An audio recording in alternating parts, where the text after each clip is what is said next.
And now we're going to the 14th chapter, and it simply is about the three modes of material nature. So Krishna, he just starts immediately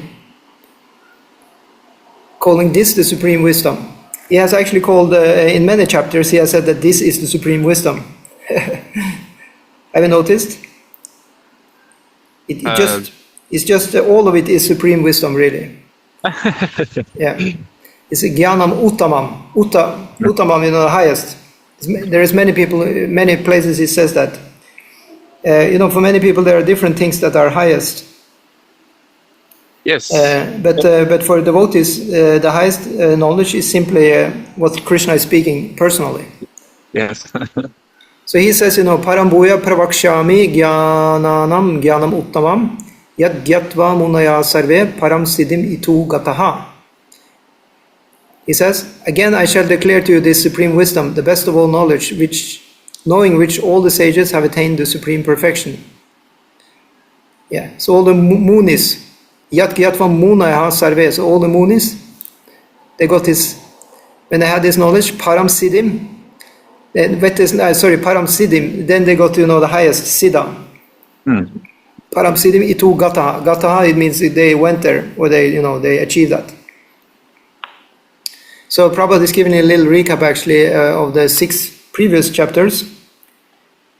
He says from the 7th chapter to the end of the 12th chapter, Shri Krishna in detail reveals the absolute truth, the Supreme Personality of Godhead. Now the Lord himself is further enlightening Arjuna. He likes to enlighten Arjuna. Because Arjuna is his friend. Bhaktosi me sakha cheti, he says, rahasyam etab uttamam. I said that before, because you are my friend and my devotee, I will give you this highest knowledge. Yeah? Rahasyam uttama rahasya, that's another way of saying the most secret knowledge. And now it's jnanam uttamam, highest knowledge, and the other one was like the highest secret. Both are actually the same. Yeah? Because knowledge is actually also secret. Until you know it, it is a mystery, right? And then Prabhupada says, if one understands this chapter to the process of philosophical speculation, he will come to an understanding of devotional service. In the 13th chapter, it was clearly explained that by humbly developing knowledge, one may possibly be freed from material entanglement. So you remember why he says humbly? Because that was the first prerequisite for knowledge. Amanitvam. It starts with that, he takes all the items. That all these things, these I declare knowledge, and whatever else is not listed here, what does he say this is? It's ignorant. Yes. It's very strict. Yeah, and it's very beautiful. Yeah, it's very beautiful, because he can say it, because he is Bhagavan. Yeah. He can put, the bar. And he does. He puts the bar for what is knowledge and what is not. But then you can ask, why, Krishna? You have arranged here that we are believing that all of these other things are knowledge, and now we say it's not. It's just because Krishna, he draws a line now between what is actually eternal and spiritual and useful. Of the Vijnana, is it Vijnana when it's like false knowledge? No, Vijnana is when it's the highest knowledge. Okay, then it's Agyana? No, yeah, Agyana means, or Avidya. But you see, jnana is also called mundane knowledge. It's also called jnana or vidya. Okay. But when it's mundane knowledge, also in the Vedic scriptures, you have a lot of that. It's like how to brush your teeth, right? Yeah. It's stated in scripture how to brush your teeth, Right. But it's not paragyana or paravidya. It's aparavidya. I kind of imagine that being like the faucet or the cheat sheet for an exam or something would be like that kind of data, This is how exactly one should brush the teeth for perfection. It says it's all kind of small things are talked about there in all these scriptures. But when you talk about what is actually important, that is our relationship with Krishna. And then that is Paravidya. So that is what the Bhagavad-gita is all about. So we'll look now about, now Krishna is starting to speak. He says in text 2, Idam Gyanam Upashritya Mama Sadarmyam Agataha Sargapi Nupajayante Pralaya Na Vyathanticha. By becoming fixed in this knowledge, one can attain to the transcendental nature like my own. Thus established, one is not born at the time of creation or disturbed at the time of dissolution. So I'll give ourselves a few seconds to digest that, and I'll fetch a Gita here.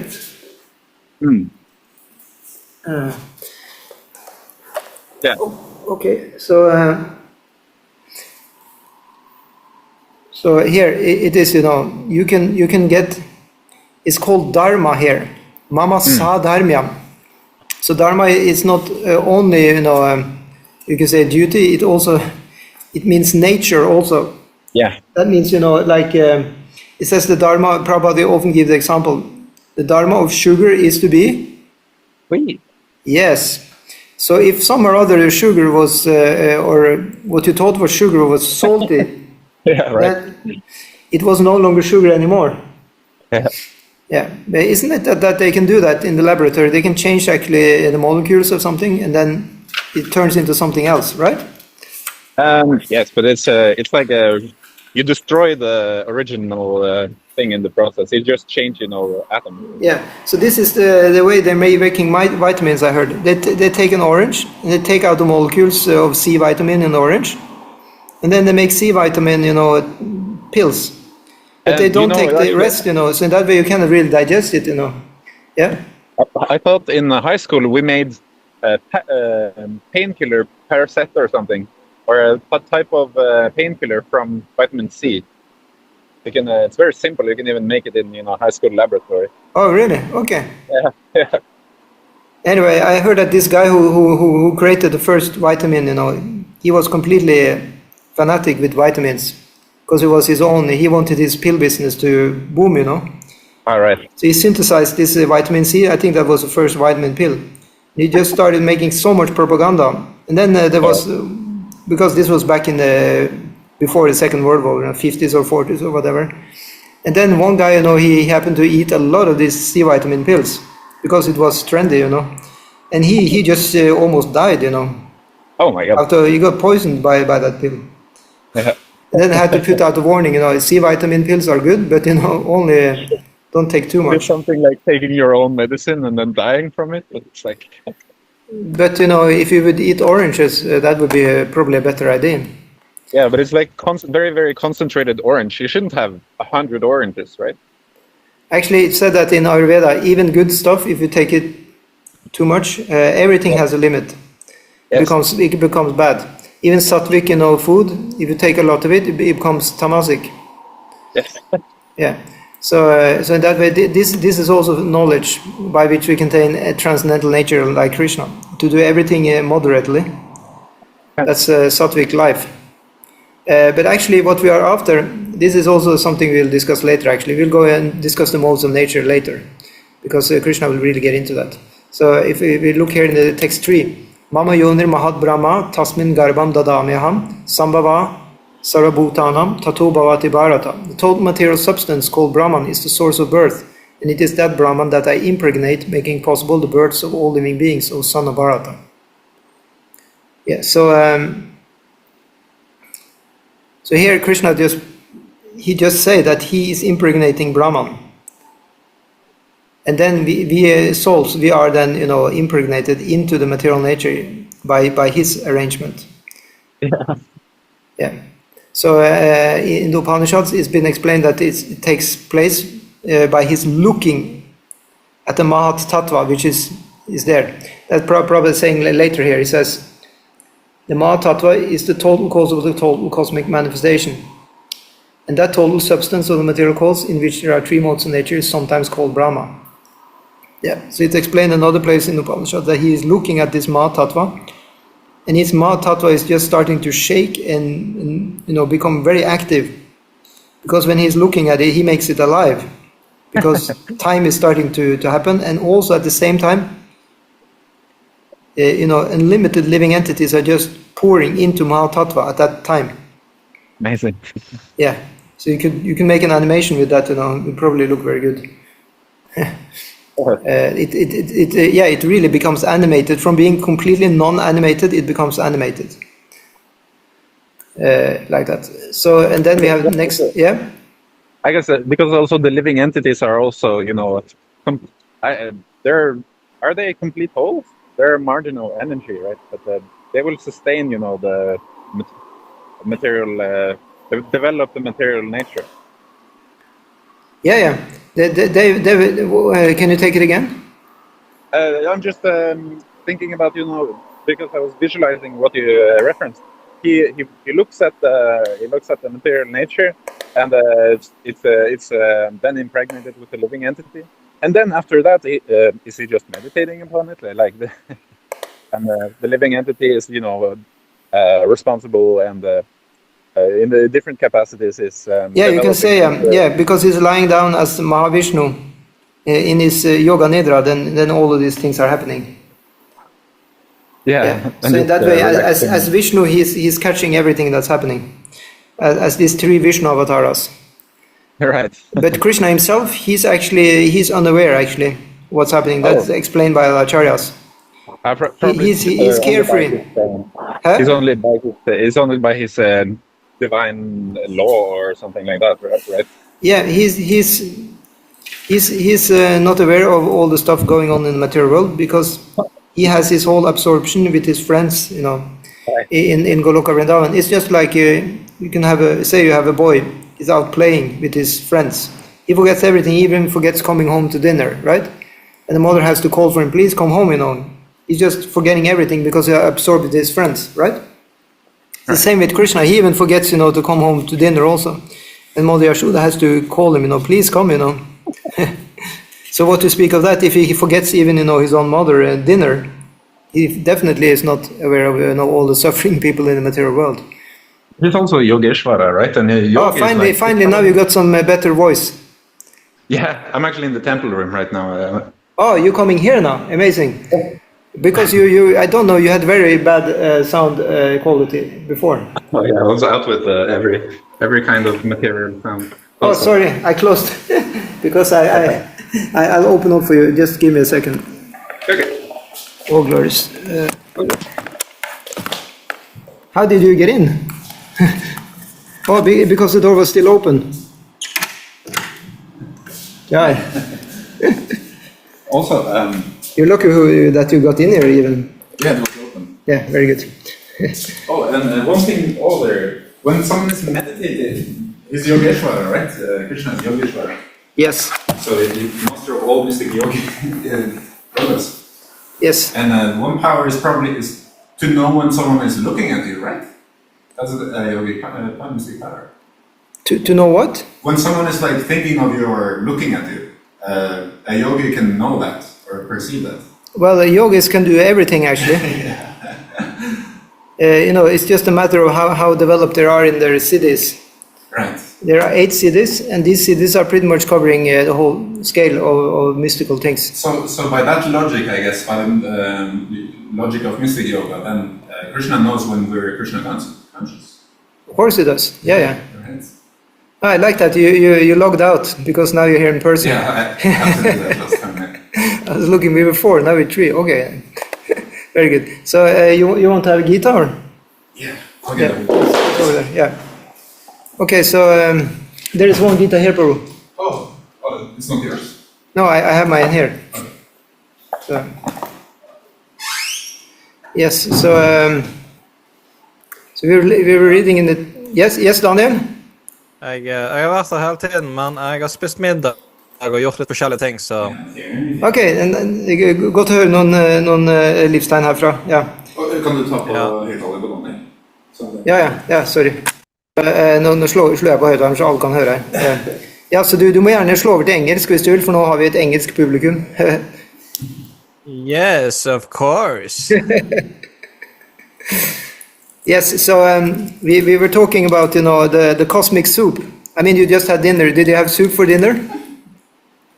No, I had potato mash and salad and something else I can't say because you wouldn't approve. I was going to tell you that don't mention anything, non-vegetarian. So okay, very good. So we're now on text 4 in the 14th chapter of the Bhagavad-gita. So Krishna is so 14:4. Oh, yes. shall declare again knowledge that supreme. No, he's now talking about all the species. Yeah, that's the beginning of chapter 14. Yeah, Krishna is the supreme father of all entities. He's the seed giver. Yes, exactly. Right. You like to read? Well, I can read the Sanskrit, and you can read Daniel the English. Yeah. Yes. Okay. You can read the English immediately. Okay. From it should be understood. Yeah. Okay. It should be understood that all species of life, O son of Kunti, are made possible by the birth in this material nature, and that I am the seed-giving father. Very good. You sound even like God with that voice. Very good. Yeah. Yes. So in this verse, it is clearly explained that the Supreme Personality of Godhead, Krishna, is the original father of all living entities. Living entities are combinations of the material nature and the spiritual nature. So we talked about that many times. It's like we have a material side and we have a spiritual side. I thought you were going to sing the Sanskrit. Well, you can do it. Sarva yoni shukanteya murtaya sambhavantiya tasam brahma mahayoni aham bija pradahita. Very good. Yeah. So Krishna is saying that he is the father. It's called Pita. And actually in Sanskrit also Pitri is also, so Pater is very similar to Pater, and that's, Indo-European language. Yeah. Bija Prada. Yeah. So in the same way you have a sister, that is Svastra. It's very similar also to sister. And then you have a mother in Matri. Or Mata even. In India you say Mata. Yeah. So it's mother, and sister, Schwester, and Peter, father, Pater. Almost German. Yeah, it's actually said that we are coming, our language is somehow or other coming from that German. Is that a lawnmower in the background? Yeah, it was actually a moped. I could close the window if you like. Yes. But yeah. So you continue reading. In case it was a lawnmower, then he would have very little grass. Because I've been there. It's only concrete outside, so. Yes. You were there, of course. So you were just joking, actually. Yeah. Very good. Okay. And now Prabhupada is actually telling us something here. He says in the last part of the paragraph in the commentary to text 4, he says, such living entities are seen not only on this planet but on every planet, even on the heights where Brahma is situated. Everywhere there are living entities. Within the earth there are living entities, even within water and within fire. All these appearances are due to the mother material nature and Krishna's seed-giving process. The purport is that the material world is impregnated with living entities who come out in various forms at the time of creation according to their past deeds, according to karma. Yeah. This is probably a nectar for the biologists, right? Yeah, the biologists, they are in ecstasy now. Yeah. The point is that inside every seed you have a soul and a super soul. So it's two people always. So everything is working in tandem. And it's actually working by this principle that you have everywhere. Because if you wouldn't have the first person, then you wouldn't have the second person. Yeah. First person is always God or Krishna or whatever you like to call him, really, Paramatma. And then the second, that will be us, all the living entities. And it's the same quality of the jiva or the soul, even in the insect or in Lord Brahma. And the interesting information we have here is that you even have a soul in the fire, even. And it was some years ago I heard that some devotees they cited a scientific article that there was some scientist who found life inside fire. He found there were some. You heard about that? No, but I can imagine. So, I mean, I've heard about fireflies. Exactly. Okay, so we take next verse. Sattvam rajas tama iti guna prakriti sambhavaha nibhadnanti mahabaho dehe dehinam avyayam. Material nature consists of three modes: goodness, passion, and ignorance. When the eternal living entity comes in contact with nature, almighty armed Arjuna, he becomes conditioned by these modes. So now we can ask, why is Krishna kind of like flattering Arjuna? You have so nice big arms, right? Why is he saying that? Yeah, mighty armed.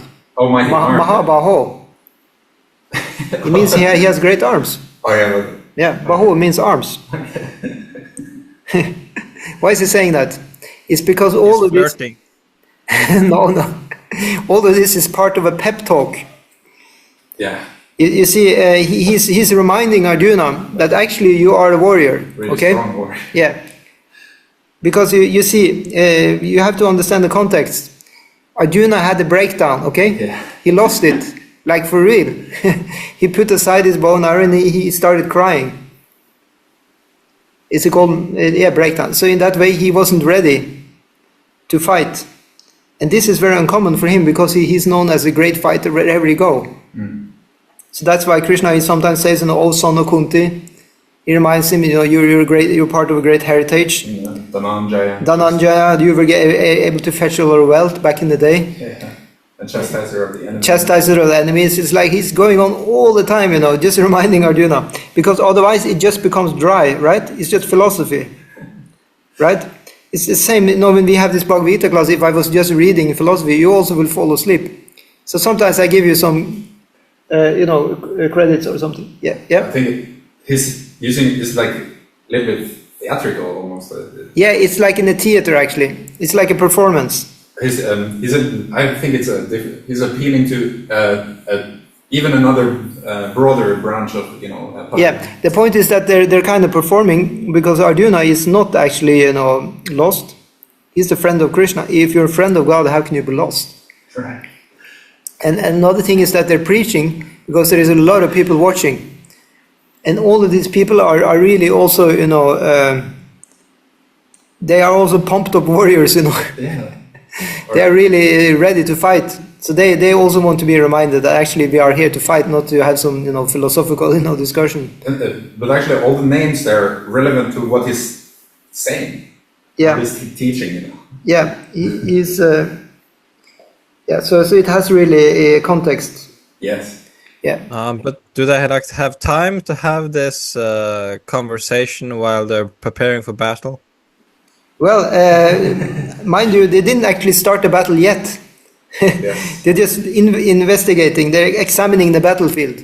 Just before. It's just before actually. You see, when the battle is starting, that's when they blow the horns and say, "Whoa!" Like you saw in a movie. And they take their what do we call the weapons and flags and everything up in the air, and they're like, "Whoa!" And the drums, brrr. Was there some boon or something Duryodhana gave that he would let Arjuna strike first or something? It was maybe something. Yeah, I think so. Arjuna was supposed to start first. This party is supposed to start, and then the others follow. Chess. Yes, I was thinking about that right now. It's exactly the same. Until you actually the one who is supposed to start, until he starts, the time is not ticking. It's exactly the same thing. And they couldn't start before the sunrise also.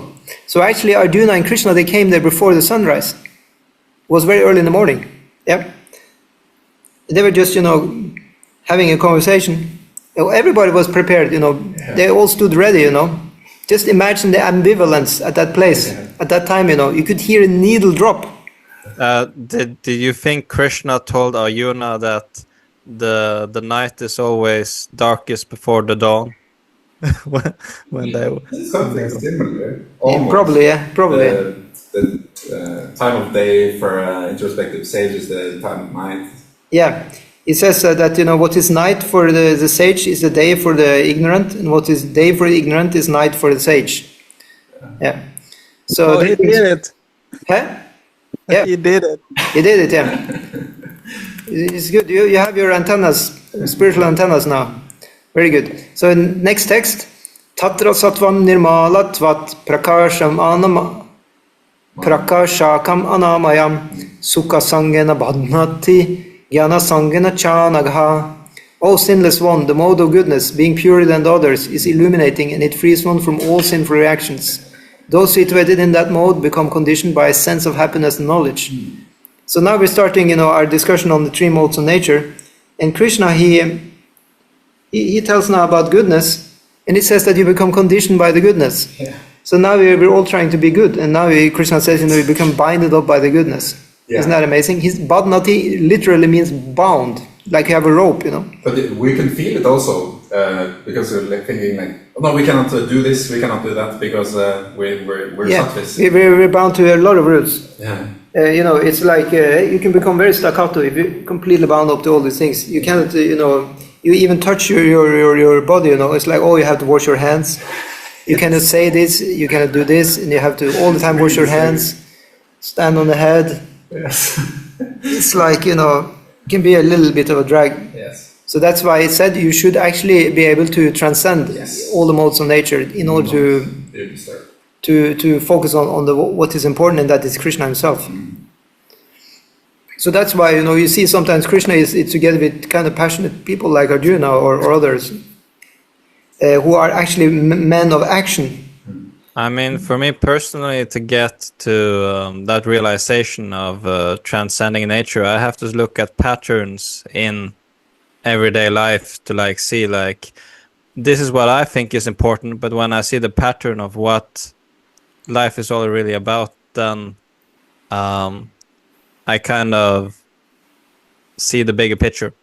That's nice to hear. Yeah. Actually, from what I that's goodness. Actually, is that all the time actually we transcend the material modes. It's like we're getting a little bit affected by the mode, and then we have a little affection, and then after a while we transcend the mode. Yeah, and the same thing you see with the creator of the universe, Lord Brahma. You see, in the beginning, when he made all these creations, it was just by Paramatma. He gave him actually the sound vibrations. He got the sound vibration, for whatever, and he just meditated on that, and it was manifested. And then, he started attacking himself.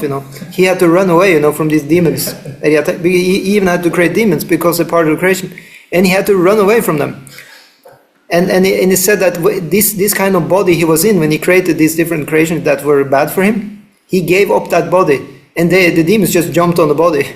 And Prabhupada explained it was actually a mental body. Oh, yeah. So this is how we go through life, and we may sometimes tråkker I salaten, step in the salad, but then we just give up that mentality because it's not us, it's just some thing we get in contact with, and then we just move on.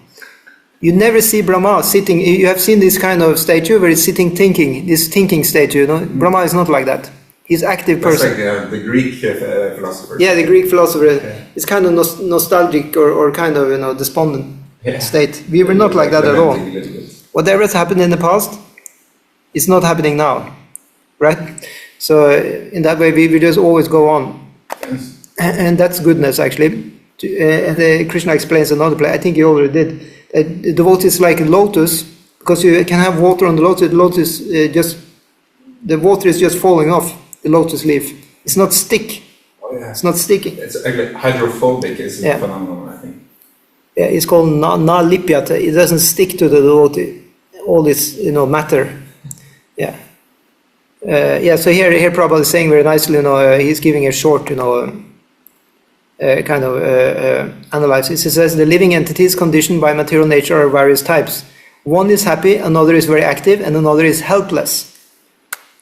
So we can all recognize this. When we are happy and everything is good, and we think life is good. What was all that about? We cannot even remember even how bad it was just 10 minutes ago, right? When we are happy and we have flow. And then another thing is that we are very active. We have some project or something. We want to finish the project. We want to create. This is more the passion. And then the third one is everything is just hopeless. We're depressed, just drowning ourselves in attachments and addictions and all stuff. And everything is so bad. We just want to joke, But then after some time it just goes away. It's just like a dark cloud. It's just sometimes we don't even need to do something. It's just time. So one is even saved by time. So these are, Prabhupada says, all these types of psychological manifestations are causes of the entity's conditioned status and nature. So the point is that when all these things are going on, we just understand that this is not us. This is just, nature. It's different, material manifestations, and we are spiritual. And then we can cope with all this. Yeah, so Prabhupada says, we'll just go to the next verse actually, because Krishna is going to explain everything. Rajo ragatmakam vidhi trishna sangha samudbhavam tannibadna tikanteya karma sangena dehinam. The more of the passion is born of unlimited desires and longings, O son of Kunti, and because of this the embodied living entity is bound to material fruitive actions. So now we have more of the passion, and unlimited. That's very significant. Yes. Unlimited. It because it really is like that. Yeah, it's not actually the desire itself, it's just like an appearance in the mind of hankering. Yeah. Like a causeless hankering. It really is just going on and on and on. It never stops. That's more the passion. It's just burning, like. But it can be used for Krishna. The passion can definitely be used for Krishna. Okay, so and then you also have this longing, and that's in the Sanskrit called Trishna. Trishna actually means thirst, and sometimes it's called Asa Trishna, thirsting for that which is not eternal or not good actually. And that is, Sangha also. Whenever we want to have something, we also have a subtle Sangha association with that object. Wasn't it one, who mentioned, was it you mentioned before that, you have some object, and by using that object, you can think what was the consciousness of the person who made that object. Yes. So if I buy bread in the shop, I may enjoy the bread, but what was the consciousness of the person who made the bread? Yes, I can get a little of that consciousness into myself. That's one thing, but also there's a thing that happens during the transaction when you buy the bread. Yeah. Something specific happens. Yeah, Prabhupada has explained when you pay for it, then you get rid of some of the bad karma. Exactly. So in that way it's not that bad, but if you steal the bread, that would be worse. Then you get all the bad reactions. Yeah, you get a lot of bad karma. Yeah. Yes, Daniel?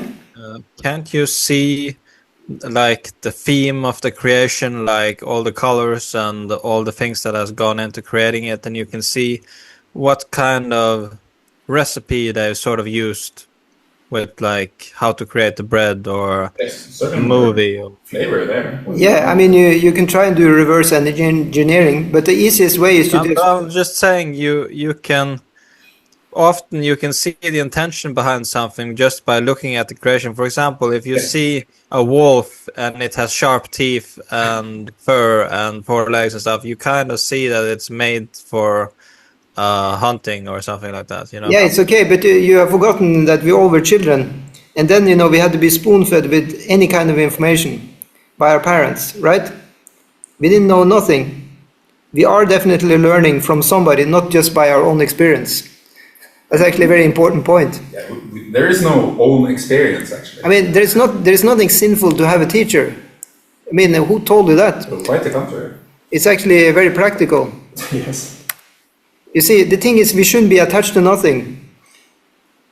If somebody gives you 1 million kroner for free, why don't you take it? In a similar way, if you lose 1 million kroner, then that's also okay. Because I'm not that. We are not the material stuff, no matter how you say it. So you can have 100 teachers, and we feel like, oh, why should I have teacher? I should learn myself. No. Why? And then you learn yourself. We don't learn ourselves because we do nothing. We're simply sleeping here in the material world.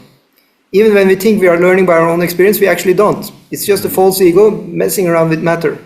That's what Krishna actually says. It's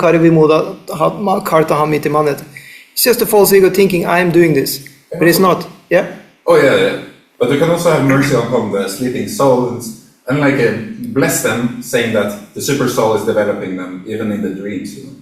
Yeah. Yeah. The super soul is actually the doer, actually. Yes. Yeah. And we can be used as instrument. But of course, this makes us very humble, This is very humbling. Oh, yeah. But don't worry, when you become a devotee, then Krishna will just tell you, oh, you with the strong, big arms. he will start, giving you credits for everything. It said that Krishna actually, he likes to give credits to his devotees. And he will give them that special illusion so the devotee will think, I did this actually. I was making that cake. I was, saying these nice words. And then the devotee will have some kind of newly created ego that... Yeah, inflated value. Yeah, so he will think that I am actually a nice devotee. Yeah. And Krishna likes them to think like that, actually. Yeah. So in that way, life is going on. But from the material side, in order to create an identity that I am a devotee of God, we sometimes need to break down, the material conception of our identity. So that's what's going on here, actually. So in that way, sometimes it's a little kind of harsh descriptions. Sometimes when I'm sad, like a voice tells me, look at your intention or what you have intended for your actions in this life, because they are usually good. That question gives a lot of maybe a wake-up call. Christopher is agreeing with you here. He gives you credits for that. Yes. Yeah. It's very pious to think like that. It's very pious to think like that. To think, what was my intention and like that. Yes. It's a very good introspection. Is a Brahmanical thing. It's like the intelligentsia. Yes, highly intelligent. They're doing that stuff. Yeah. So now we should talk about our favorite mode. I just joking.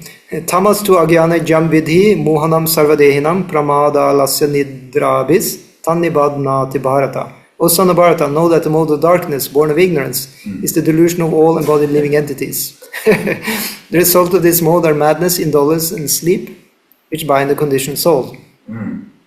So everybody loves to sleep. Really, they do. But if one is extremely passionate, one may not like to sleep, because one likes to do stuff. Yeah. And in goodness, one actually doesn't need that much sleep. One needs less. Yes. So it's very few times I experience this, actually. Usually I feel like I need a little sleep. Then even it's the opposite, right? In goodness you feel like sleep is death or something like that. Well, I think then that would maybe, that would be that would be in the material goodness, because then one is attached to goodness and one wants to avoid the tamaguna. But in the transcendental state, one will be okay. Yeah, one day he feels real tired and needs rest, and he's okay with that, the devotee. And one day he's not sleeping very much, and he's also okay with it. He's not attached to neither. That's the best. And now Prabhupada will tell a little bit more about the mode of ignorance. He says, in this verse, the specific application of the word true is very significant. This means that the mode of ignorance is a very peculiar qualification of the embodied soul. The mode of ignorance is just the opposite of the mode of goodness. In the mode of goodness, by development of knowledge, one can understand what is what, but the mode of ignorance is just the opposite. Yeah. So Prabhupada says, everyone under the spell of the mode of ignorance becomes mad, and the madman cannot understand what is what. Instead of making advancement, one becomes degraded. Okay, so enough said. We go to the next one. Text 9. Sattvam sukha sanjayati raja karmani bharata jnanam avrityatu tama pramada sanjayatyuta. O son of Bharata, the mode of goodness conditions one to happiness. Passion conditions one to fruitive action, and ignorance, covering one's knowledge, binds one to madness. Yes. Yeah. So this is the boring thing about the mind. It can become mad. This is really not so nice. So it's better. That's why all the people who try to help people with mental issues, they say just be creative, do something. That's the step up. Then you come up to the mode of passion. But yes, exactly. You need to become a little mad to become passionate. Then you can become active. And then you can start... but I see, we have to be in one mode. So we don't need to do anything to become mad. That just comes natural. If you're not in mode of passion or goodness, then we are, more or less stupid, mad. But the way to step out of it is to go through the mode of passion and then go to ignorance. No, it's ignorance, sorry. And then go to goodness. Careful. It's a slippery. I was going the other way around. Very slippery. No. Forget about everything. Just go to goodness. Yeah. A lot of things that we think are crazy today usually make sense if you look at the environment of the person, what the environment they are in. Yeah, that's true. It makes sense. However, we always want to improve. We want to evolve as human beings. That's the whole idea with Bhagavad-gita. Our mercy, even mode of ignorance. If you're passionate in the wrong direction, it would be better to be covered a little bit. I can see what you mean, because it said in Passion, one place is explained that mode of passion can be more dangerous because A person in mode of passion, he can make a huge war or stuff like But that. he doesn't know what is right action and what is incorrect action. But that is actually said that this kind of mode of passion, it is actually powered by the mode of ignorance, since there's so much destruction. But the other kind of passion, which is powered by mode of goodness, then the same guy, he will make a YouTube channel or something like that, and produce books and produce temples and be very active, for the goodness sake. It's very easy to become a little bit influenced by the mode of passion also. Yeah, so we can't really avoid it. It's said that we actually will see that. He will tell it later that all of these modes, they are not pure. Yeah, it's not pure goodness, pure passion, and pure ignorance. They're all influenced by the others. And is there a specific class which is a little bit influenced by both goodness and passion, mixed goodness and passion? You have all kinds of mixes. You have unlimited mixes of this. Right. You have goodness in goodness, goodness in passion, goodness in ignorance. Yeah. And then you have the goodness in ignorance in goodness, Yes. goodness in ignorance in passion, and goodness in ignorance in ignorance. So third degree. But you have even more. Yes. You can go in more and more and Yes. more. Yes. And in Kali Yuga, it has developed up to that level that you have you can maybe have thousands of them on each of A them. huge tree Yeah. of different modes. Yeah. Okay, so now in text 10, Rajas tamas chabi bhuya sattvam bhavati bharata rajas sattvam tamas cheva tamas sattvam rajas tata. Sometimes the mode of goodness becomes prominent, defeating the modes of passion and ignorance, O son of Bharata. Remember, Arjuna, you are the son of Bharata. Yes. You're a great person. Be ready to fight very soon. Yes. Sometimes the mode of passion defeats goodness and ignorance, and at other times ignorance defeats goodness and passion. In this way, there is always competition for supremacy.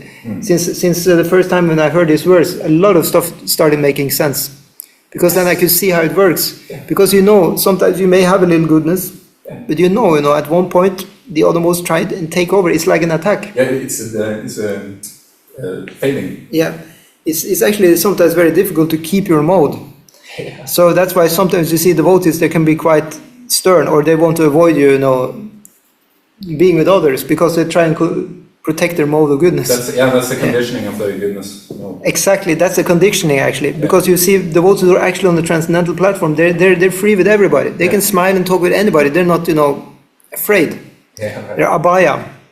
But of course, still we have to care where we are stepping in the material world. Even though you're transcendental, you will not embrace a tiger or step down in the ditch. But I'm not so sure if that's even the correct approach, because I think there's having this faith that simply I am thinking I'm a good Krishna's devotee. Yeah, I mean there probably is a few instances, but these people will be very rare, But who are so declare transcendental boldly, that they embrace a tiger. Yeah. Declare it boldly that Krishna's devotee never perishes. Yeah, it's true. So of course it's true, because the body perishes, but the soul obviously does not. We need to come to the consciousness that simply we are doing whatever it is, either in connection with Krishna. Yeah, the point is, if Krishna would tell you to embrace the tiger, that would be a different deal. Well, yeah, that's one thing. But even if we do it on our own accord, if we dedicate the activity unto Krishna, then we're Krishna conscious. Yeah, but see, he's a person. Okay, so if he would be not happy by you doing that. Say he is asking you for milk and you give him water. What kind of service is that? What kind of dedication is that? But if he's literally asking for milk and we don't have milk, what can I give? How can you not have milk? He's the Lord of the universe. He's giving you your whole fridge is full of milk. If I had milk and he asks for milk, I would give him milk. Yeah, that's the point. Yeah, that's all. Like that. There's always some. Otherwise, you're rude to Krishna. And Krishna will kick you because of that. I can even trust this, because what are you having so many cows and asking me for milk? You're having so many cows and you're asking me for milk. So okay, you don't want to be a coward. Go to the material world and be happy for yourself. Right. Okay, so next, text 11. Sarvadvarishu dehismin prakasha upajayate jnanam yada tata vidyad vivridham satam ityuta. The manifestation of the mode of goodness can be experienced when all the gates of the body are illuminated by knowledge. So did you ever go to the mirror and see all this coming light out of all your openings? Then you're in the mode of goodness. You just see your eyes are shining, your mouth is shining, your ears, nose. So it's really, but I have experienced, I have seen, even sometimes when one is really enlightened or one feels, very good, you can feel it shining, everything. But it's usually not lasting forever. Because Yes. beyond the material world, where the modes are so influential, the lower modes. Yes, Daniel? We just talked about giving milk to Krishna, and I was thinking, I mean, there's a lot of emphasis on older texts from older times that you have to have a lot of animals to trade for things, and we have a kind of different economical system today. So Yes, but No. If you remove the cows, you wouldn't have Tine or Arla or pretty much anything. you actually need milk also today. Yes, and even So we're not vegan advocates at all, actually, unfortunately. I think the criticism is based on the economic viewpoint, so it's not exactly. We transcend it a little bit by saying by living with the bare necessities. Yeah, but we are agreeing, with the vegans that they're mistreating the cows and and they don't want that. We want to have, yes, but we want to take care of the cows and not kill them. we need to remember also the issue with economic development is greed, right? Is thinking you only need eat 4 chapatis, then you're Yeah. right? Economic development is based on cows, on land, and of gold. Yeah, these 3 things. Yeah, that's So if you have gold, if you have land, or you have cows, then you are rich. Yeah. Case closed. you gotta feed the cows. Yeah, but you have grass everywhere, sir. Actually, everywhere. Is a good business. Okay, next verse. Loba pravritir aramba karmanam ashama spriha rajase etane jayante vivridda bharatar shaba. O chief of the Bharatas, when there is an increase in the mode of passion, the symptoms of great attachment, fruitive activity, intense endeavor, and uncontrollable desire and hankering develop. Yeah, right. So we never experienced this. It's good we're learning now how it is. Uncontrollable desire. Yeah. Unfortunately, we are quite familiar with this mode. Yes. Yeah. I think the advertisements on TV are probably trying to push you into the Yeah, they're triggering, all this passion very much all the time, because passion is the thing that makes economy go around and business. So to make anybody buy any product, you have to trigger their passion.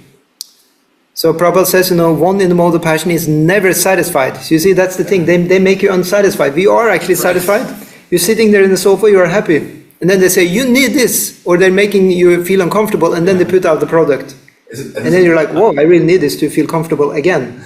I mean, to have a popular product, people have to care about what you're selling, and then you have to convince them that they need it.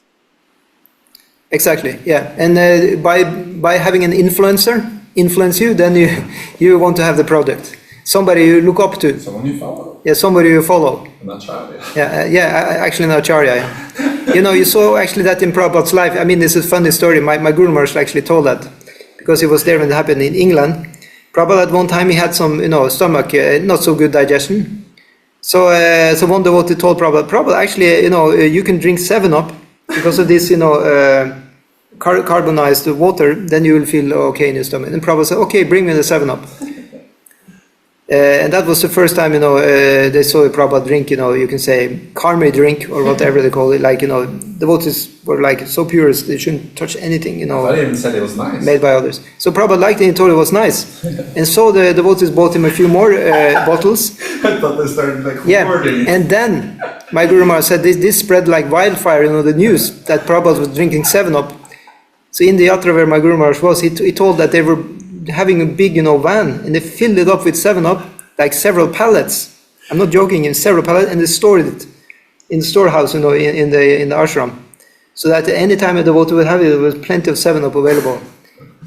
Did he comment anything further on it, or was there anything? No, he just, he was just drinking 2 or 3 times, and that was the end of the story. But devotees, since that time, they're worshipping 7-Up. But it's a little bit sweet. Yeah, it's sweet also, So, so one in the mode of passion is never satisfied with the position he has already acquired. He encankers to increase his position. I also heard that Coca-Cola is good for if you have a stomach ache or something. Yeah, but I think you must be sponsored to say that. The only connection I had with Prabhupada and Coca-Cola was the one about chanting. It's like a reference. We can chant Hare Krishna and we'll never be tired of it. But if we chant Coca-Cola, it will be like boring after a few hours. You know? Yeah, exactly. Can you hear when Christopher is speaking? Yeah, I can hear him fine. Yeah, very good. Yeah. Also, if he wants to construct a residential house, he tries his best to have a palatial house, as if he would be able to reside in that house eternally. And he develops a great hankering for sense gratification. There is no end to sense gratification. Just dwell on this sentence. There is no end to sense gratification. Okay. So once we are into that mode, of life, that I want to have sense gratification, it's never ending. Yeah. We are eating, but we still want to eat more. We know we have to stop because otherwise we get sick. But then we're just meditating, inventing, waiting for the next time we can eat. We have to wait 4 or 5 hours and then we can go on again. There's no end to it. Yeah. The end is you get intoxicated somehow and you need to take rest. Yeah. You just get tired and you need to rest. And immediately after waking up again, back to the sadhana of sense gratification. This is actually quite a terrible life. If you look from a spiritual perspective. So Prabhupada says he always wants to remain with his family and in his house and to continue the process of sense gratification. There is no cessation of this. All these symptoms should be understood as characteristic of the mode of passion. Well, let's read again about the mode of ignorance. There's some more information here. Text 13. Aprakasho pravrittischa pramadamo evacha tamase etani jayante vivride kurunandana.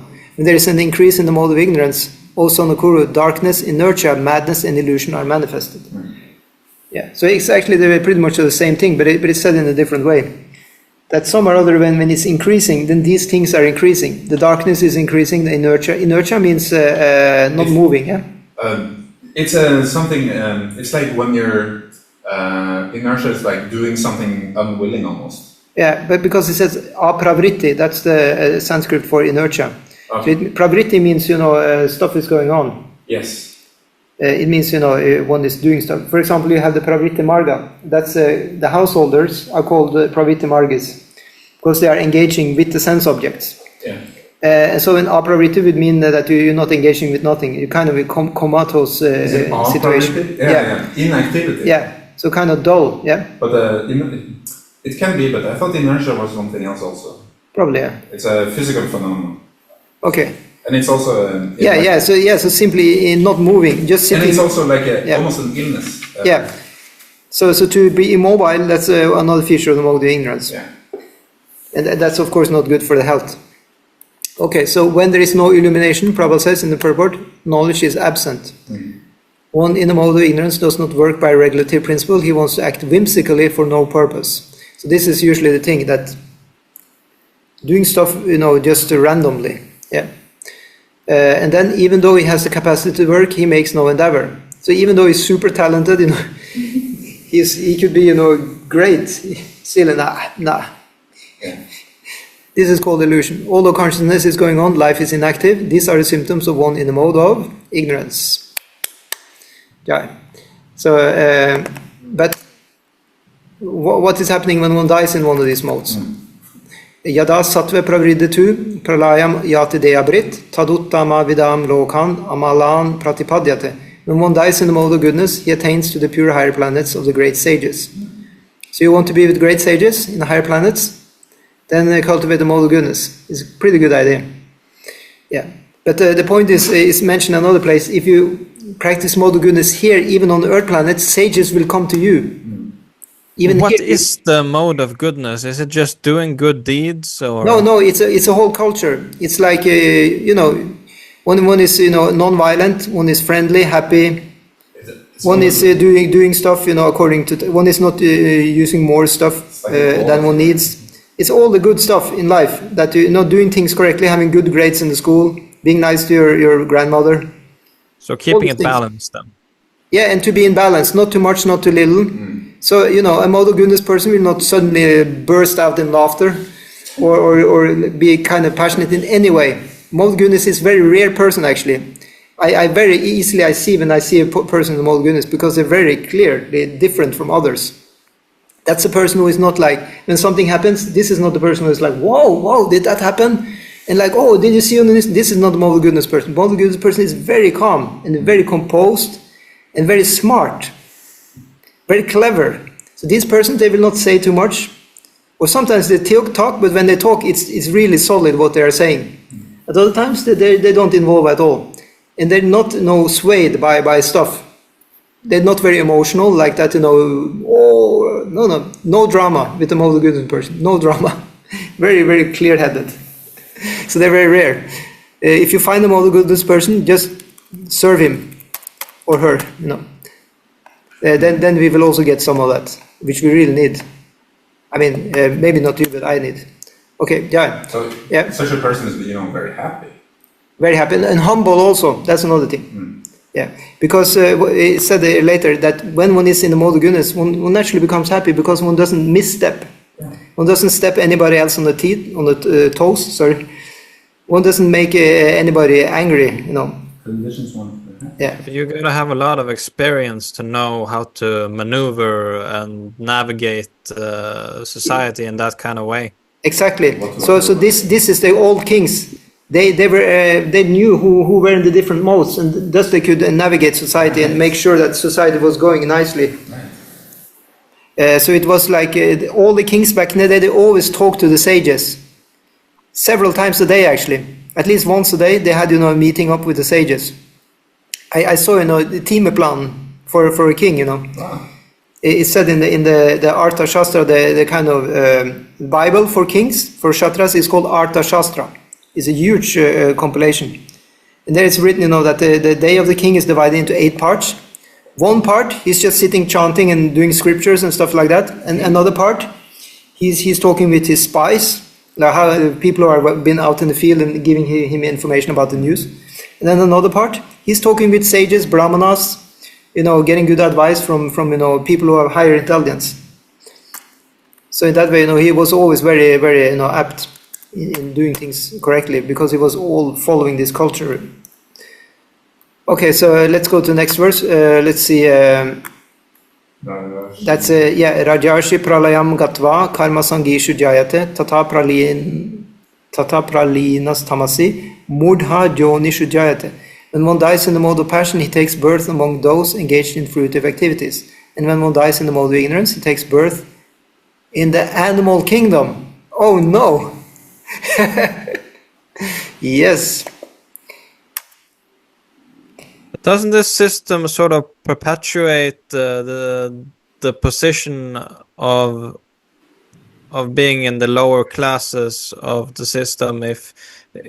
Because if nobody helps you get higher up through sharing their knowledge, if you're just ignorant, then you're not going to listen to anyone. You're just going to stay. But they are helping. You see, the people in the mode of goodness, they have compassion. That's one of the features of mode of goodness. They are ready to sacrifice their their comforts for helping others. So they do that all the time. Yeah. And it's all meant to cultivate bhakti, right? To develop bhakti. It's all meant for bhakti at the end. Mode of goodness can be sacrificed for bhakti. And a person in the mode of ignorance, when he starts practicing bhakti, he will immediately be infused by goodness, because he gets the bhakti shakti of Krishna immediately into his system. It's like a vitamin insprutning. Yeah.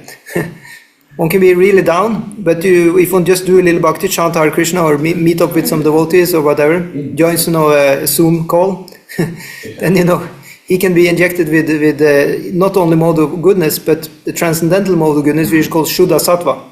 And it contains also goodness. So in that way, he can make progress quite quick. So this mercy is always available, because it's Krishna himself who actually arranged it. He just wants that one should want it oneself. He says, Tadami Buddha Yogam Tam, I give that intelligence by which you can come to me.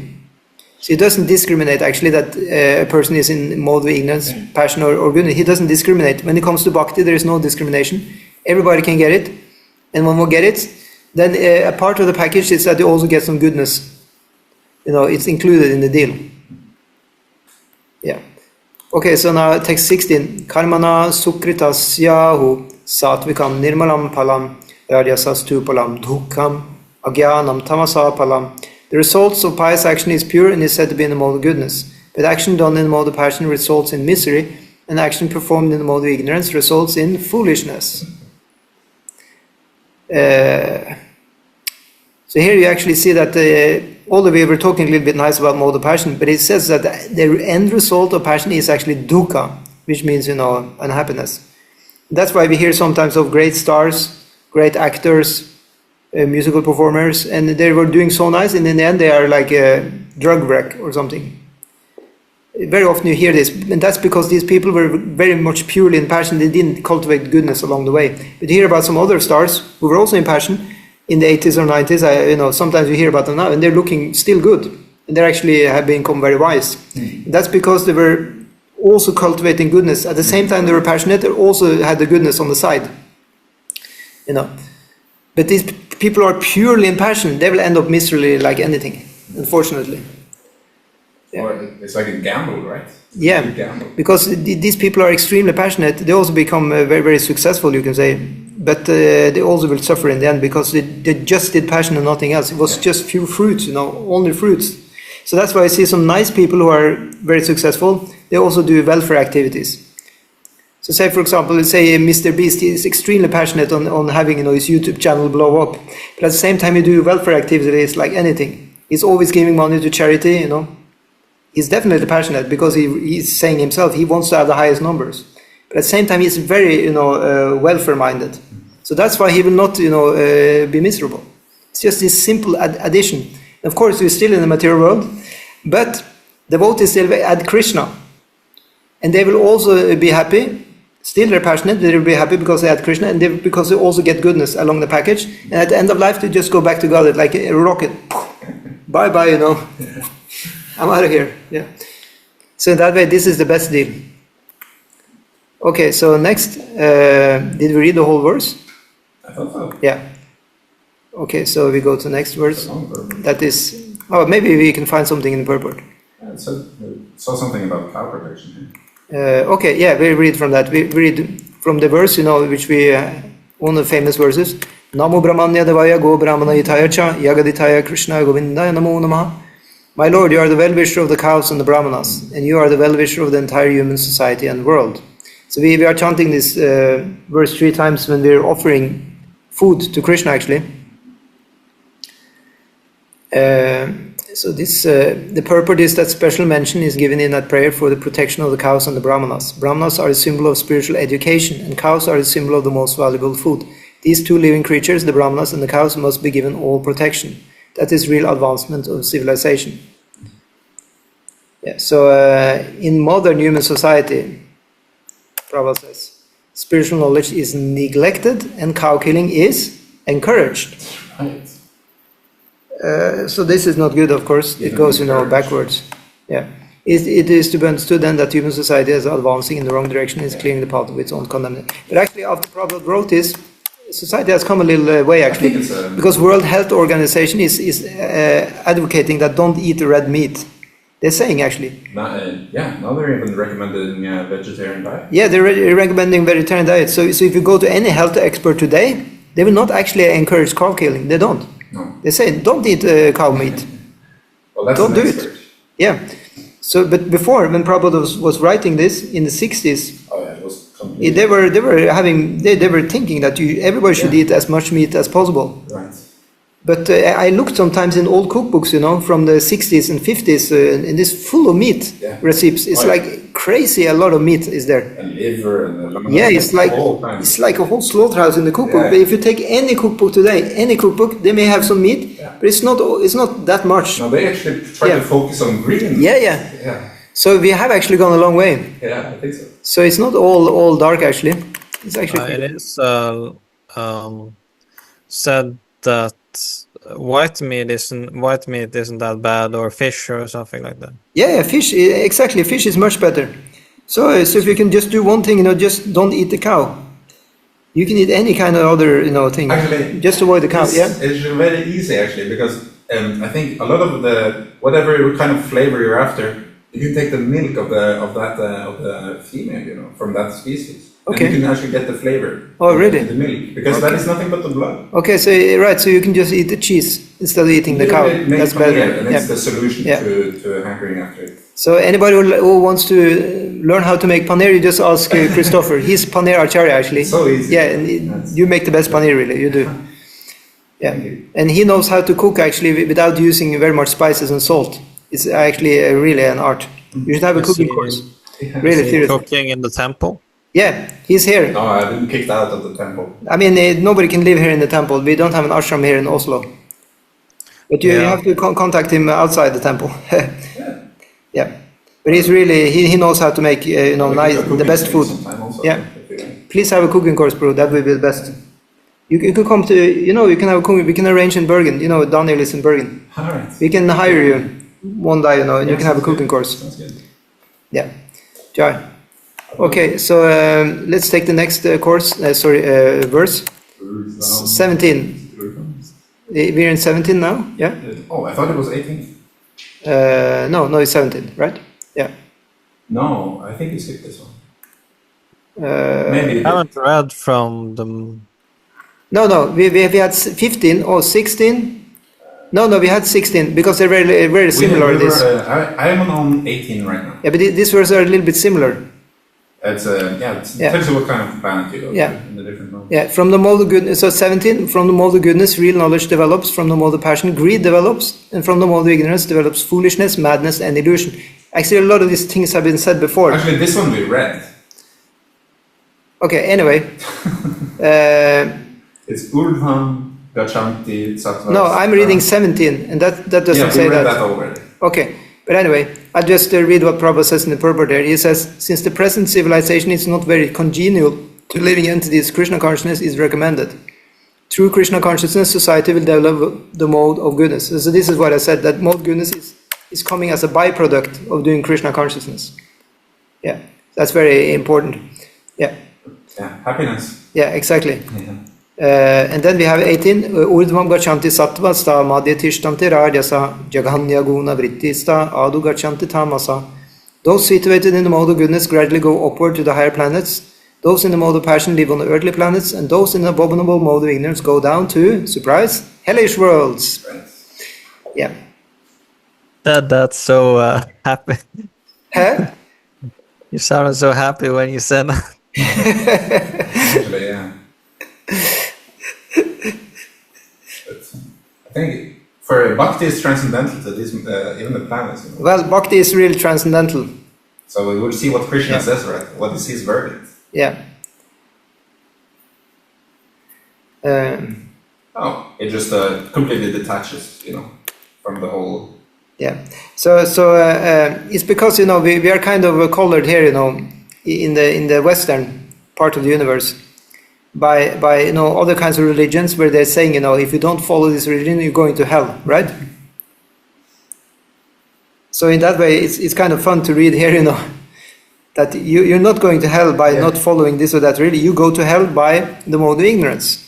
And so that's why I thought it was a little funny. Specifically, hell is a material concept. Yeah, that's the other point. It has nothing to do with spirit. It's just a material. Same with heaven also, it's also material. So forget about spiritual life. You want to go to hell and heaven, go ahead. It has nothing to do with spiritual life, not an iota. Okay, so now we're going to the real deal, because now Krishna is actually saying, forget about all these modes, look here. He says, Nayam gunebhya kartaram yada drashtanu pashyati gunebhyascha param vetti matpavam swadhigacchati. When one properly sees that in all activities no other performer is at work than these modes of nature, and he knows the Supreme Lord, who is transcendental to all these modes, he attains my spiritual nature. So if you like nature, you like to walk in the nature, hear the birds sing, and the nice trees and nature, flowers, water and everything. If you come to Krishna's spiritual nature, it will be all this and even 100 times more, 1,000 times, unlimited times, better. Yeah. So Prabhupada gives the easy formula here in the purport. He says, one can transcend all the activities of the modes of material nature simply by understanding them properly, by learning from the proper souls. And that's of course the spiritual master that's indicated by the next sentence. The real spiritual master is Krishna, and he is imparting this spiritual knowledge to Arjuna. Similarly, Prabhupada says, similarly, it is from those who are fully in Krishna consciousness that one has to learn the science of activities in terms of the modes of nature. Otherwise, one's life will be misdirected. Right. What is this? There are so many YouTube videos. I can get my life directed nicely. Well, if you have a spiritual master there who's teaching according to Krishna's instructions, yes. Otherwise, there will be a zillion of YouTube videos which may misdirect us. Actually,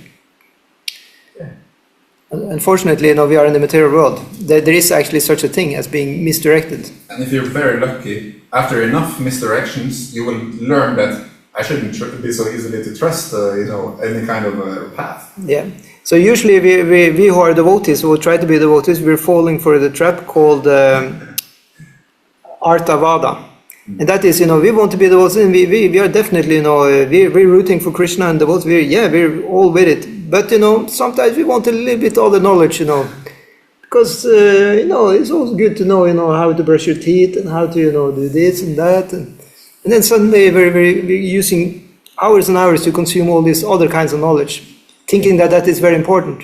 That's called Artavada. Right. And because actually the pure Krishna consciousness, one will simply just jump on Krishna consciousness and take that as the whole thing, the main goal. We will be absorbed in that love of Krishna. But when that love is not that strong, one thinks, maybe I should also have some other stuff. Yeah. And then we will still be in the rotation of samsara. Car. Yeah. But you can go fully for Krishna consciousness, and still you can get your toothbrush and the car and everything. Yeah. It's just that the focus will still be fully on Krishna, and all these things will just come, without too much endeavor. I guess you will need out the ahankara eventually. Yeah. So you can also be studying in university using tons of hours, getting a degree like that, but the main focus will still be bhakti. Mm. That's the point. And then one will not be misdirected, actually. Yes. Because then one will even see, that whoever teaches me something material, that's also Krishna in another form. Just to make my life balanced, so that I can be, at the end of the day, Krishna conscious. Jai. So then we have text 20. Gunan etan atitya trin, dehe deha samudbhavan, janma mrityu jara dukkair vimuktu mritam ashnute. When the embodied being is able to transcend these three modes associated with the material body, he can become free from birth, death, old age, and their distresses, and can enjoy nectar even in this life. Actually, sometimes in the shop they are selling nectar, right? It said nectar on the package. Apple nectar. Apple nectar. Yeah. But this nectar is actually higher. Yeah. Spiritually. Yeah. Amrit. It's called Amrit. Also means the elixir. Undeath, non-death. Yeah. It's actually the same as soma. Sometimes it's said it's the same as soma, and soma also means like the enjoyment of eternality. Okay. But it's pervertedly reflected in the material world. So that's why demigods are very happy to drink soma, but actually it's just kind of, for material enjoyment. This is what the Mayavadis want, right? Yeah. Or even the nectar of liberation can also be like that. Yeah, but a tiny little atom drop of this Amrit, right, is what they have maybe tasted and are striving after, right, in the Brahma understanding. Yeah, they get a little bit of that taste. It's said that the taste of Brahman, liberation, is just just a small fraction of the taste you get from Krishna consciousness. It's like enjoying the position of being eternal. Yeah, that's it, and not so much more, because you don't have any individuality longer. You don't have any relationships, just floating, really. Yeah. Right. Yeah, it gets a little boring. Exactly. So text 21. Arjuna Vacha Kairlingais Tringunan etan Atito Bhavati Prabho Kim Achara Katam Chaitams Tringunan Ativartate. So I was reading as I would be asking, because he's asking here. Arjuna inquired, "Oh my dear Lord, by which symptoms is one known who is transcendental to these three modes? What is his behavior, and how does he transcend the modes of nature?" So these words with K first, Kai, Kim, Katam, these are all asking words. Yeah. In that way, we can look at the Sanskrit here. Let's see. Thank you for bringing it back to the Sanskrit grammatics. So Kai means by which. Kai is a normal name, right? By which. And Kim is also a normal name. Yeah. Kim means what? What? That's Kim. And then what is it? Katam. That means how. How. Like in Kata, you speak about something. No, it's actually different. Oh yeah, there's a long A on that. Yeah, it's a completely different word, I think. You think? Well, I'm not sure now, but anyway, it's you have many words which it comes from the same root, but they are emerging as different words. This is like the expanded tattva, right? It's kata. Well, I wouldn't, speculate too much on this. I mean, you can find out. I guess it's a technique for trying to memorize or learn the Sanskrit. Yeah. It is really nice to do that. Krishna, he likes that one knows him by figurative speech. Right. So all this stuff with Sanskrit, Krishna, he enjoys that actually. Literal speech. Yeah, literal and indirectly also. Okay. So Arjuna inquired. So Prabhupada says in this verse, Arjuna's questions are very appropriate. He wants to know the symptoms of a person who has already transcended the material modes. Yeah, that would be nice to know. So let's see what Krishna is saying. Shri Bhagavano Vacha Prakasham Cha Pravrittim Cha Moham Eva Cha Pandava Navadashti Sampravrittani Nivrittani Kankshati Udasina Vadasino Gunayuna Vichalyate Guna Vartanta Ityevam Yuvatishtate Nengate Samadhukka Sukha Swastha Samaloshtasma Kanchanaha Tulya Priya Priyodhiras Tulya Nindatma Samstutihi Manapamanayost Tulyas Tulyomitrari Pakshayoho Sarvaramba Parityagi Gunatita Sauchyate. The Supreme Personality of Godhead said, O son of Pandu, he who does not hate illumination, attachment, and delusion when they are present or long for them when they disappear, who is unwavering and undisturbed through all these reactions of the material qualities, remaining neutral and transcendental, knowing that the modes alone are active, who is situated in the self in regards to like happiness and distress, who looks upon a lump of earth, a stone, and a piece of gold with an equal eye, who is equal toward the desirable and undesirable, who is steady, situated equally well in praise and blame, honor and dishonor, who treats alike both friend and enemy, and who has renounced all material activities. Such a person is said to have transcended the modes of nature. So this sounds like, a sannyas or a babaji. Yeah. Simply a very simple person who just very peaceful and just having his bhajan. He's chanting the whole name of the Lord and dealing with Krishna's katha. And he's happy with it. He doesn't need me. Yeah? Is the person in the mode of goodness that has transcended these modes? No, he's above the mode of goodness. Okay. In the mode of goodness, one is still, bound by the material world. This person is transcendental to the mode of goodness. He said he has transcended the modes of nature. So just modes of nature, it means goodness, passion, and ignorance. They're also usually called the three modes of nature. So Krishna's answer is to Arjuna's question. Guna atita, Kairlingas trin gunan etan. So these three gunas, the guna also means rope. So that means we're bound by that. So these three modes, goodness, passion, and ignorance, what is the linga or symptom of one who has, atito, who has transcended these, who has passed beyond them? So now Krishna is explaining, a person who is beyond goodness and passion and ignorance. So the first one is very clear. He doesn't hate any of this or long for them when they're gone. So even, it's very nice to be in the goodness and have this nice illumination, warm, fuzzy feeling in the heart and all this. But if they're not there, he's okay. And he also is not afraid of being attached to goodness. It's like, oh no, I'm feeling good. Oh no, this is not good. I'm getting attached. No, he's completely cool. No panic. And also, if there is a great attachment, still he is detached. Isn't that amazing? In the attachment, he is detached. These are very subtle things. And delusion, when somebody is completely, bewildered and like, still we as a soul, we can sit back and say, I'm not the mind, because all of this is taking place in the mind. That's the point. We are not the mind. So that is actually a real transcendentalist who doesn't identify with his mind.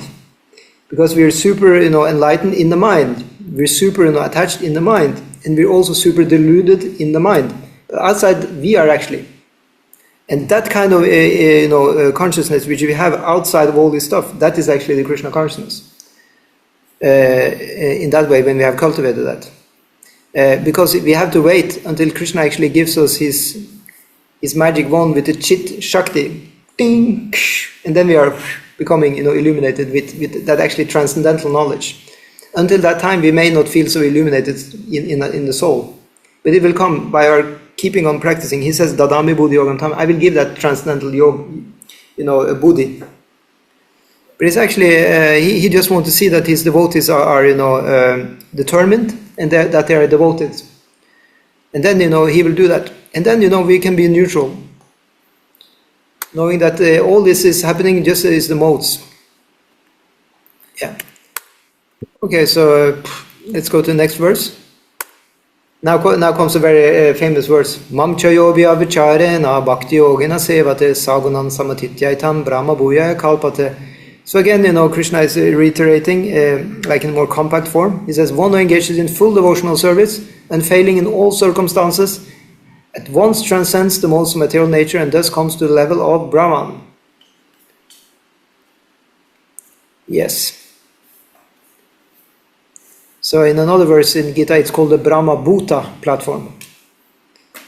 Here it's called Brahma Bhuya, so it's similar.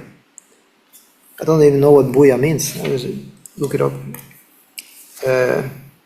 It means platform, yeah, something like that.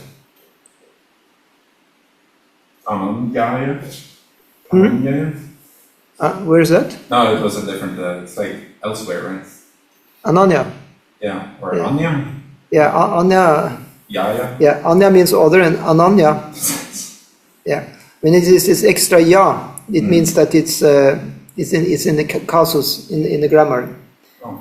It means that usually it's coming because it's what do you call this, proprietorship. It's of that person. Oh. Then it says ya, extra ya after. Yeah.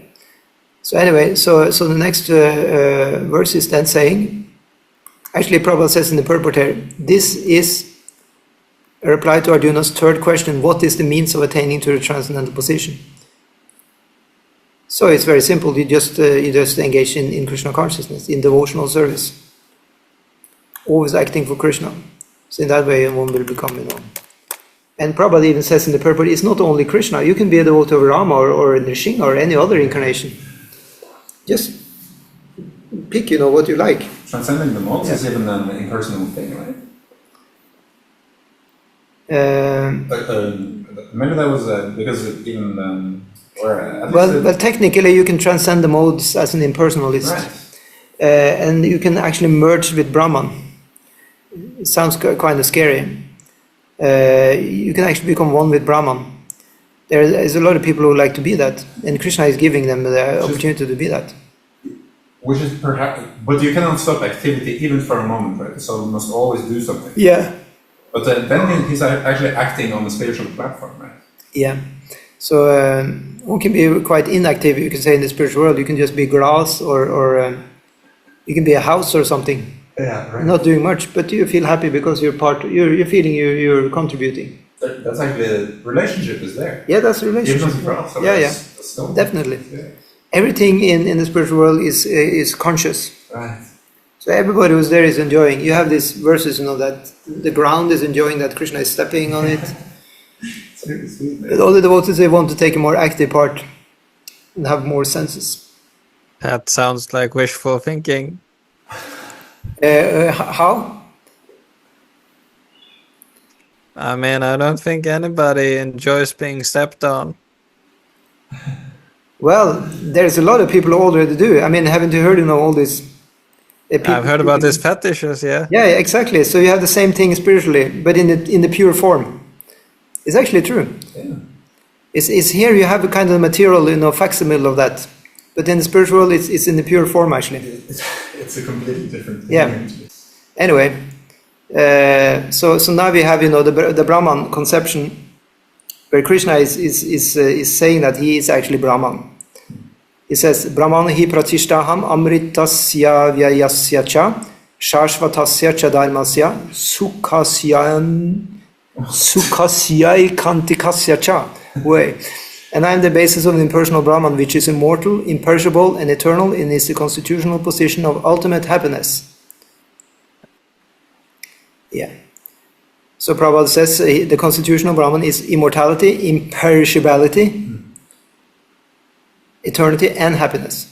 Brahman is the beginning of transcendental realization. Paramatma, the Supersoul, is the middle, second stage in transcendental realization, and the Supreme Personality of God is the ultimate realization of the Absolute Truth. Therefore, both Paramatma and impersonal Brahman are within the Supreme Person. So in other words, it's included. If you go to Krishna, you will also get Paramatma and Brahman. Yes. Okay, so let's go to the next verse. Oh, we're finished. And the clock is exactly 6. Yeah. That's amazing. Thank you so much. Good night. I mean, we can round off. Sorry. That's what, I didn't actually expect that we would stop now. It was suddenly we were there. Yeah, that's great. Thank you. Thank you very much. Good night. Maybe a question or something? Yeah, is there any questions? Yeah? I'm very satisfied. Or comments? Yeah. We kind of have had a lot of questions or comments, as we were going through it. So I'm not demanding, any now. Well, I was just kind of pretending to follow the text, but I didn't understand everything. I mean, I think you're doing pretty well. Yes. You are quite new to this. You're doing good. Yeah. So But I didn't want to stop the reading so much if I ask questions all the time, so I just let you read. thank you for that. They say compassion starts at home. Yeah. So that's good. But I mean, otherwise you can take notes, and then you can kind of take the questions after.